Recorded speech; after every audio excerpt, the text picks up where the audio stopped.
امیر جماعت اسلامی کراچی منم ظفر خان کا کہنا ہے کہ پیپلز پارٹی گزشتہ 17 سال سے اقتدار پر قابض ہے۔ حکمرانوں نے کراچی کے ہر ادارے کو تباہ کر دیا۔ صوبائی حکومت کی بے حسی کے خلاف شہری دھرنا دینے پر مجبور ہیں۔ نمائش چورنگی پر احتجاجی دھرنے سے خطاب میں ان کا کہنا تھا کہ پیپلز پارٹی کا قابض میئر اور پوری کابینہ کراچی کو اس کا جائز حق دینے کے لیے تیار نہیں۔ کراچی میں ٹریفک حادثات میں جانیں جا رہی ہیں۔ ای چالان کے نام پر لوٹ مار ہو رہی ہے۔ کراچی کے ہر شعبے میں آج مافیا موجود ہے۔ مافیا کی عمل دخل نظر آتا ہے۔ ایک ایسی مافیا ہے کہ جس کو روکنے والا کوئی نہیں ہے۔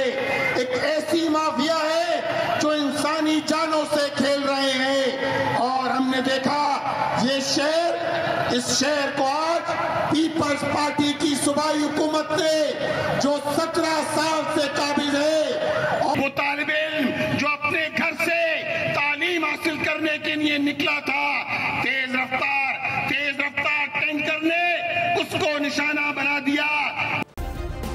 سبسکرائب کریں اور بیل دبائیں تاکہ کوئی خبر رہ نہ جائے۔